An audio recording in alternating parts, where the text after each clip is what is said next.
Before Rome had walls, laws, or armies, it had fear. The hills of central Italy stood quiet, but never safe. Small Iron Age communities slept lightly because danger could arrive without warning. People did not trust promises, they trusted strength, position, and the ability to respond fast. In the 8th century, before the Common Era, central Italy was not ruled by empires, but divided into Latin Sabine and Etruscan settlements living without unity. Each group relied on blood ties and tradition. Rather than shared law, there was no authority strong enough to enforce lasting peace. Leadership appeared only during crisis and disappeared when danger passed, leaving no structure behind. Geography shaped survival, as hills offered defense and rivers controlled trade and movement. The Tiber River became a source of power because whoever controlled it controlled access and resources. Yet no single group could dominate the region for long. This constant insecurity created exhaustion rather than ambition. Communities were not dreaming of expansion, they were struggling to endure. Religion offered rituals, but not unity, and tradition protected status, but resisted change. Older centers like Alba Longa preserved inherited power instead of building systems for stability. Over time, fear itself became the organizing force. People followed customs not from loyalty, but from fear of retaliation. Chaos was not dramatic, it was normal. And when chaos lasts long enough, people stop hoping for peace and begin accepting control. This is where the idea of Rome was born, not as a city of ideals, but as a solution. A permanent structure in a temporary world. A system meant to replace reaction with predictability and fear with enforced order. The Romans never softened this origin because it reflected their reality. Romulus enters the story not as a gentle hero, but as a figure imagined to justify discipline, authority, and sacrifice. Before Rome could become great, it had to become firm. And in this world, firmness always came at a cost. Before Rome could exist, the land itself had to fail its people. Central Italy was a patchwork of small Iron Age settlements scattered across hills, valleys, and riverbanks. Latin Sabine and Etruscan groups lived close enough to threaten one another, but never close enough to trust. Each community protected itself through kinship, loyalty, and force rather than cooperation. Survival depended on holding defensible ground and reacting quickly to danger. There was no shared future, only immediate safety. The absence of a central authority meant peace was temporary, and violence was expected. Leadership rose during crisis and vanished once the threat passed, leaving no continuity and no system behind.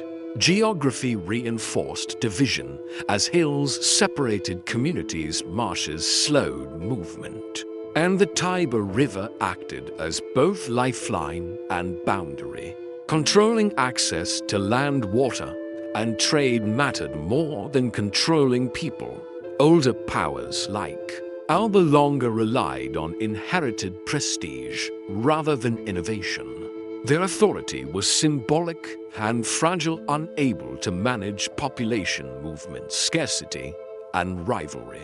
Religion offered rituals that marked territory and identity, but could not unite groups under a single rule. Tradition preserved bloodlines, but resisted adaptation.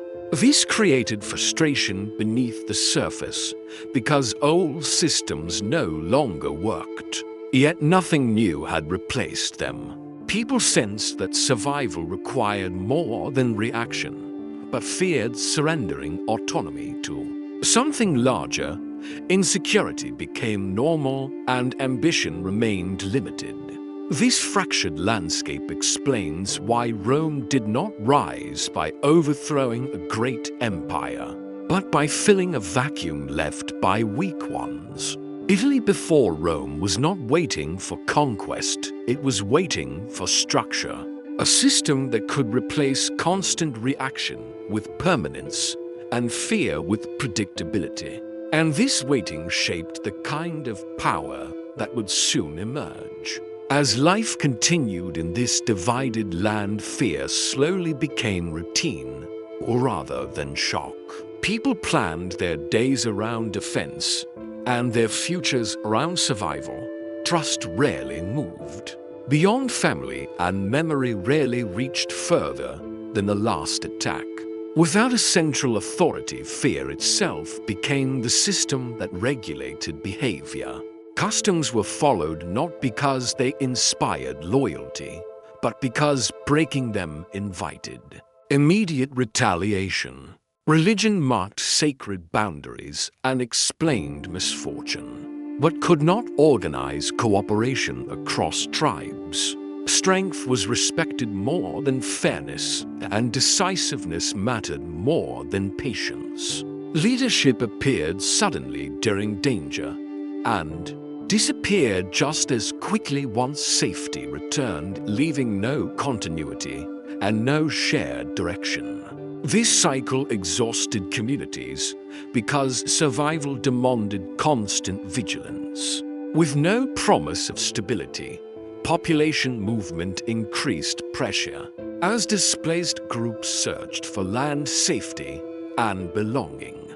Older elites resisted structural change because their power depended on tradition rather than adaptation. Yet tradition alone could not manage growing conflict, scarcity, and rivalry. People did not want endless violence, but they also feared losing control to something larger than their clan. Over time, this tension created a quiet demand for order that could last beyond a single generation. Not an ideal system, but a reliable one. Predictability became more valuable than freedom, and rules began to feel safer than uncertainty. This psychological shift explains why Rome became possible. The region was not seeking peace, it was seeking relief from constant insecurity. Order emerged not as a dream, but as a necessity. And from this necessity, the idea of a permanent center of power began to take shape, preparing the ground for a founder who would turn fear into structure and reaction into design. Rhea Silvia enters the story as a woman whose existence threatened power before she ever acted. She belonged to the royal bloodline of Alba Longa, where authority was preserved through strict control of inheritance. When her family lost power, the response was not mercy but containment. She was forced into a religious role designed to erase her future. Becoming a priestess was not devotion, but strategy. It ensured she could produce no heirs and no rivals. This reveals how early power structures feared birth as much as rebellion. Controlling lineage meant controlling tomorrow. When Rhea Silvia became pregnant, the danger was immediate and political. Her children represented a return of legitimacy that current rulers could not allow. Claiming the god Mars as their father transformed a threat into sacred narrative. Divine origin created distance between guilt and authority, yet belief did not remove fear. The twins were born into a world already hostile to their survival. Their existence challenged order before they could speak or walk. The decision that followed was calculated and quiet. They were not killed publicly because power avoids visible responsibility. Instead, they were abandoned and sent to the river, allowing fate to decide. What rulers would not admit? This moment exposes a core Roman belief. Stability mattered more than innocence, and control mattered more than compassion. Power defended itself early and completely. The children were never meant to become founders, they were meant to disappear. Yet their survival would later be used to justify a deeper idea, rooted in Roman identity, that strength proves legitimacy, and endurance earns the right to rule. The choice to abandon the twins was not driven by emotion, but by calculation. In the ancient world, exposure was a common method used by power to erase a problem without claiming responsibility. Sending infants to the river allowed rulers to place guilt onto fate rather than authority. The Tiber River was unpredictable, dangerous, and unforgiving. Placing the children there was meant to ensure disappearance rather than survival. Mercy was never part of the decision. This act reveals how early societies valued stability over innocence and control over compassion. Yet the story turns at this moment because survival begins when authority ends. The twins did not die as expected, and their endurance became central to Roman identity. Nature replaced protection, and strength replaced privilege. Roman tradition did not soften this moment because it reflected a belief they accepted. Survival proves worth, and endurance justifies existence. This idea shaped how Romans later judged citizenship, leadership, and loyalty. Protection was not guaranteed, it was earned. The abandonment of Romulus and Remus became more than an origin story, it became a lesson. Life does not begin with fairness, it begins with struggle. And those who survive gain the right to rule. The river did not just carry the children away, it carried forward a worldview that would define Rome, a belief that hardship forges authority and survival itself becomes legitimacy. The image of the she-wolf nursing the twins became one of the most powerful symbols in Roman memory because it reflected how Romans understood survival. The wolf was not chosen for kindness or care, but for instinct, strength, and endurance. In nature, wolves protect only those who can keep pace and survive the pack. This symbol replaced human mercy with natural selection. The twins were not saved by compassion, but by toughness.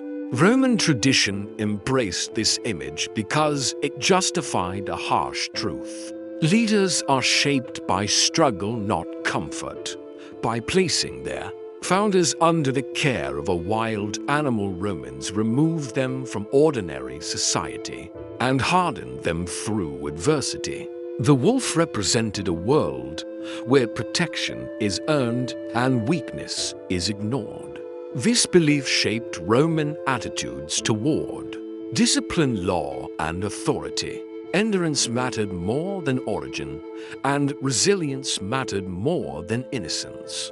The story also separated Romulus from traditional kingship. He was not raised in a palace surrounded by privilege, but in hardship surrounded by danger. His authority would later be justified by survival rather than inheritance.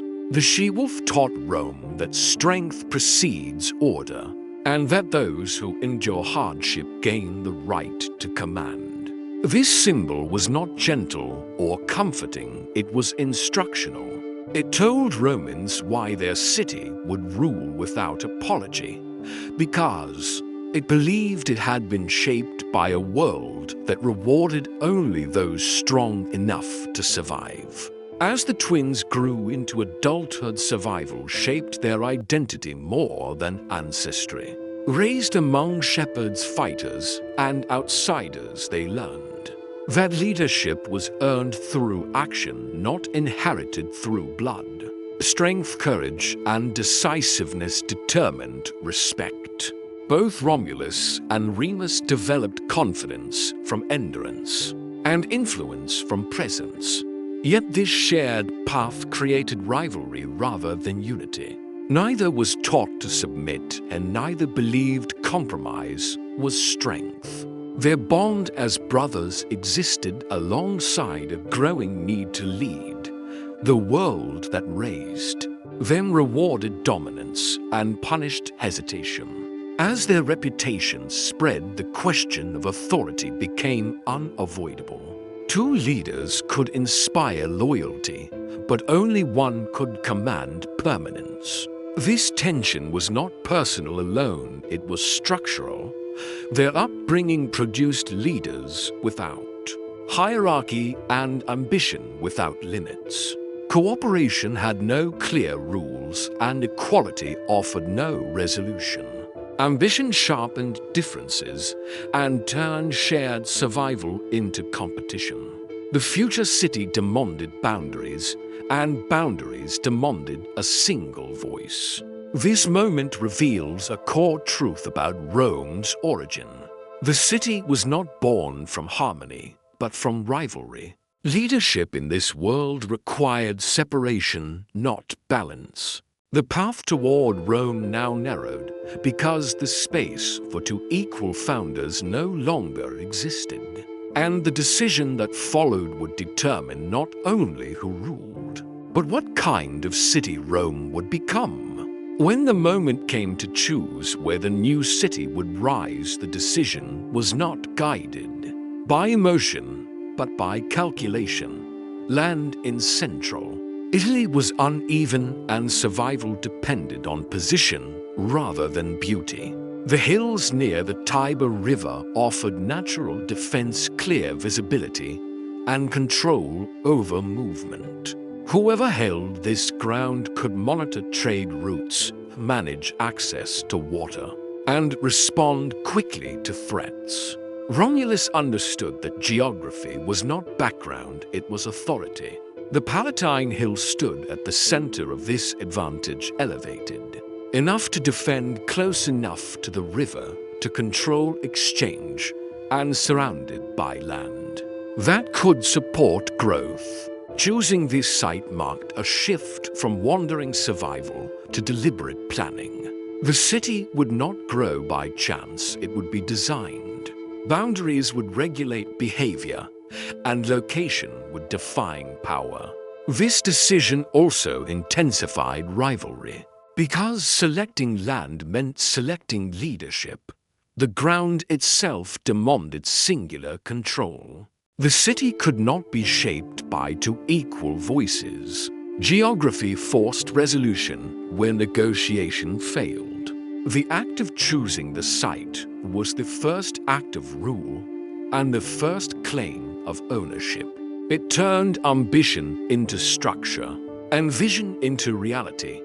From this moment, the land stopped being shelter and became system. And with that system came the need for enforcement, authority, and law.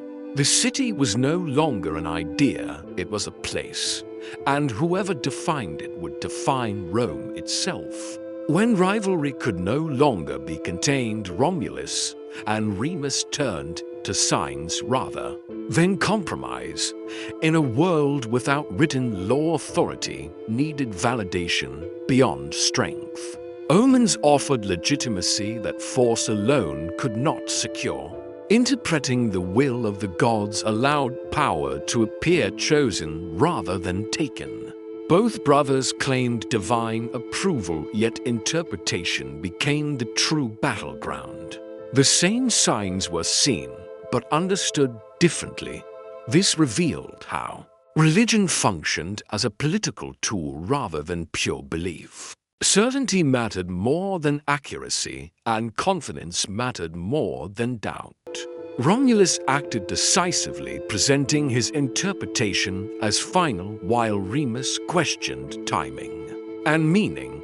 This difference shaped perception because authority favors clarity over hesitation. The leader who declares order appears rightful even when truth remains uncertain. Ritual transformed rivalry into legitimacy and disagreement into defiance.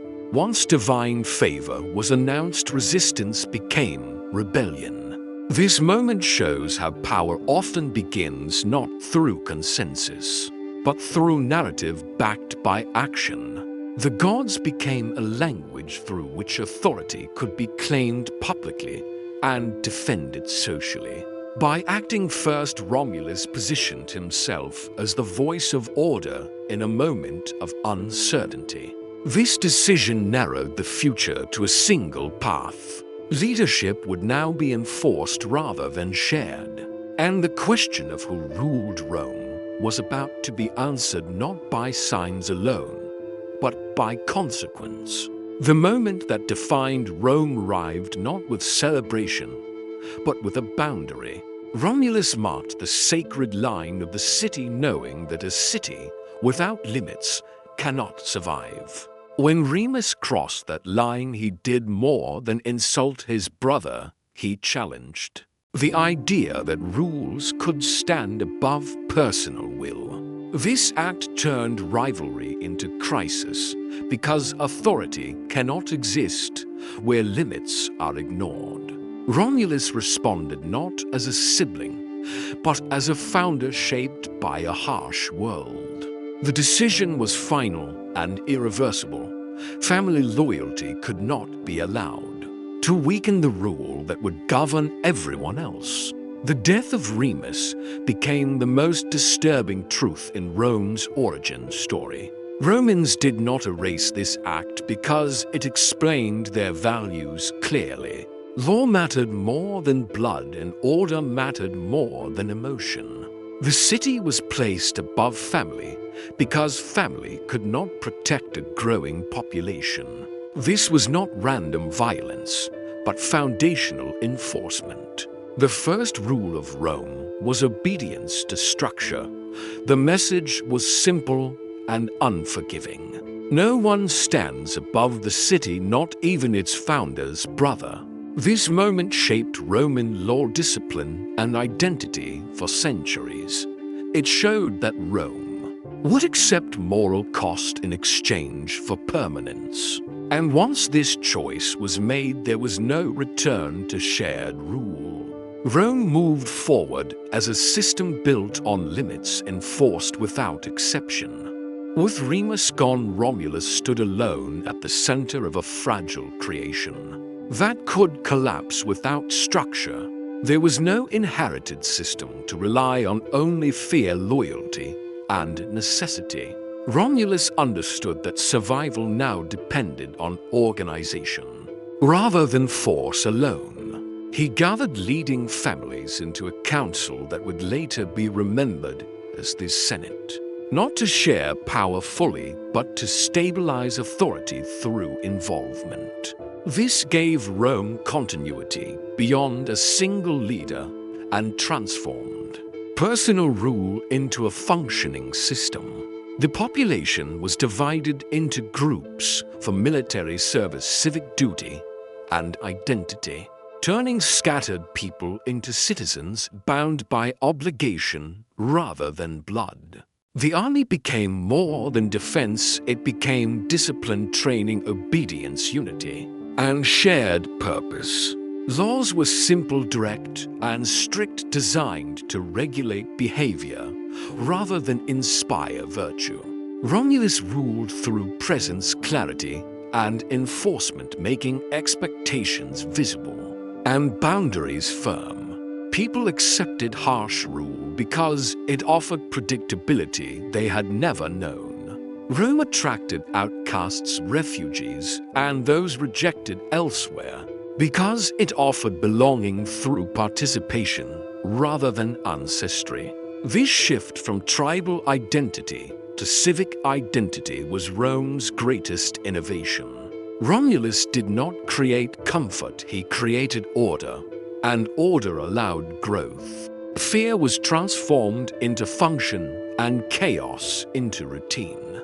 The city became a machine built from necessity, where authority flowed from structure, not tradition. Romulus, as king, was not remembered for kindness, but for construction. He built a system that could survive beyond him, even as the weight of that authority began to isolate him from the very institutions he had created. As Rome began to stabilize another, weakness became impossible to ignore.